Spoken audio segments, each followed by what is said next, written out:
Beerzerker here, reviewing Russian imperial stouts. I've just gotten into this style. This one is 10%. This one was not cheap. I just did the old Rasputin. This one's from California, and I think they did a swell job. But that's the first one I've had, so this will be the second one, and I get to compare. That one was 9%. This one was 10. This is Imperial Russian Stout. Um, Brewed by Courage Imperial Russian Stout. Enjoys a rich espresso body with pear overtones and an intriguing fresh smoky fruity finish. It's a 2012 vintage, so it's only a year old. Um, like I said, 10% alcohol. As originally brewed in 1795 for Catherine the Great of Russia. That's the story behind it. And it doesn't really say a whole lot of it. It's a product of England. Brewed by Wells and Young's Brewing Company, Bedford, United Kingdom. Um, like I say, 10% from England. Not a whole lot else to say here.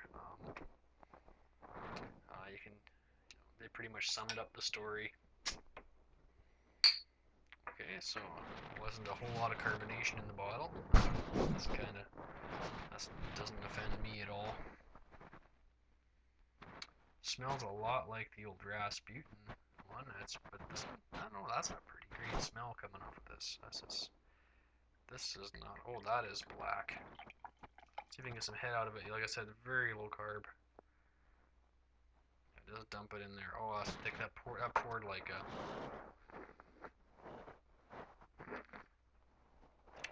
But the head keeps growing.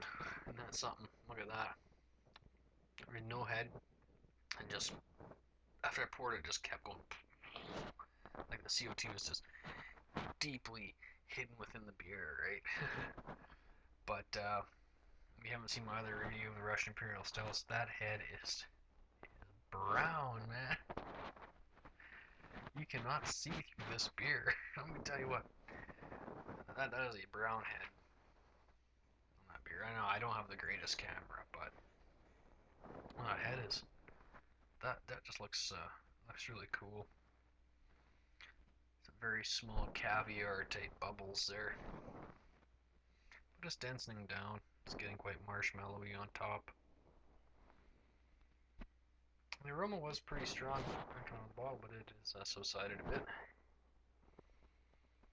Yeah, very coffee, and I get a lot of coffee and chocolate as the obvious, and they're talking about the pear and the fruity, smoky finish. This is all true.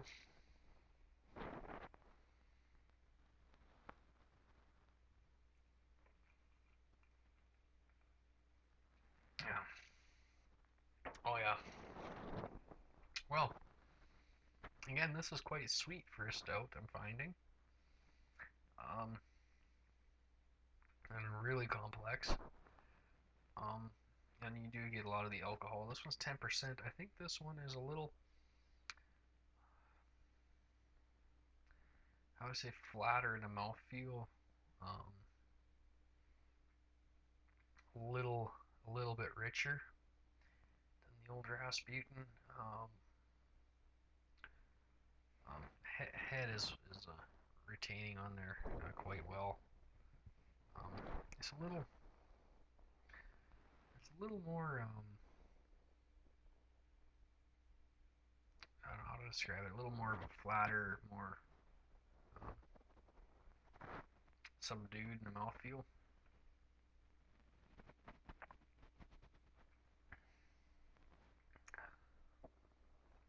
I could actually drink this one a lot faster than the old Rasputin. This is concealing the alcohol content better. Even though it is an extra percent, the old Rasputin 9, this one is 10. Um, it's kind of a little like, I don't want to say uh, make it out like it's flatter. It's just a little more. Um, I had the word there for it. It's concealing a lot of the it is slightly more complex. It's a little more concealing in the flavors and mouthfeel. Um, it is hiding the alcohol content much better. It's raising the drinkability. Um, this is dangerous beer. Um, to be at 10% and to be even more drinkable than the 9. Um, it is I like it a little bit better. Although I should, because one of these cost almost as much as the entire 4-pack of the older ass beef. So I don't know if this is the receipt for it or not. What do we got here? Nope. But this one was like almost $7. Um, and I don't usually buy $7 bottles of beer that are 275 milliliters. That's a 9.3 US fluid ounce conversion. Um, but I really wanted to try these Russian Imperial stouts, and this one's from England, and apparently it's a big deal, kind of like Ron Burgundy. So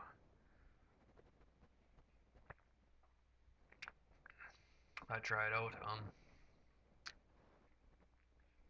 I'm getting a lot of the fruitiness in the finish. Um, like the fruit skins, like the pear skin, the plum skin.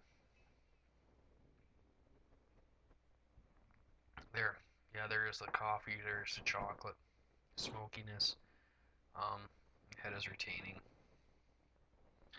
lacing in chunks. Um, I'd say bang for your buck. You're better off with the older Rasputin. Um, but this is definitely a beer I would brew at home. Um, well, I think I might get the recipe for it one day and do something like this or a slight modification of it because it's quite expensive beer. So if you are going to do your own all grain at home, I would definitely pick a beer that is more expensive to buy, and therefore you're getting more out of your time and your effort. And being a 9-10%, you should be able to keep this on your shelf for several years and not have to worry about it expiring. So if you do want to brew 5 or 10 gallons of Imperial Russian Stout, and it's not something you drink all the time, it should be fine, especially if you have a root cellar or somewhere to keep it at a decent temperature down in your cold storage room. This would be a good one. Be a great beer to buy to stock your bar with. So if you leave it for a year, on special occasion, pull one of these out and let someone try it, because a lot of people probably haven't tried this.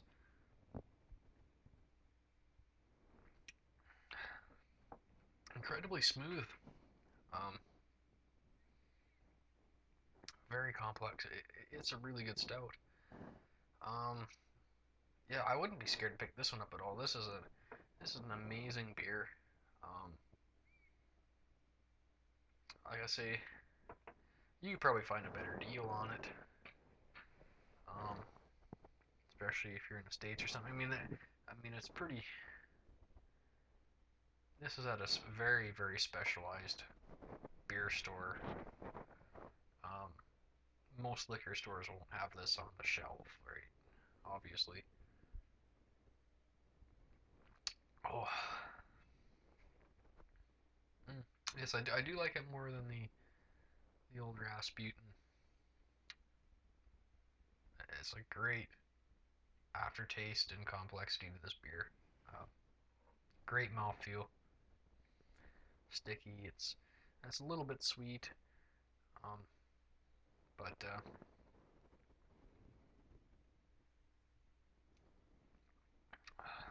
you can drink it relatively fast for being 10% beer. It's the best high percentage alcohol beer I've ever had. Um, especially being 10%. I mean, there's a few Belgians that are up there that have had that are on this alcohol content, but none of them were this smooth. They were more like drinking a cocktail or something to compare them to. This is still a lot like beer. I've had 6% beer that was this harsh, back in the old days, that cheap 6% stuff. This is smoother and more drinkable than that. Um, it's quite sticky for a stout. Usually they're dry and clean, calorie free. You know what I mean? This is probably not calorie free.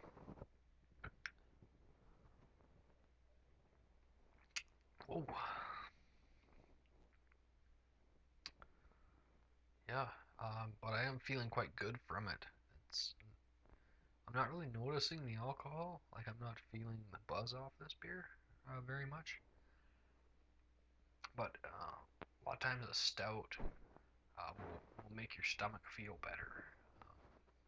And in this case, you wouldn't have thunk it, but a 10% beer is making my stomach feel really, really, really nice. Um, yeah, well,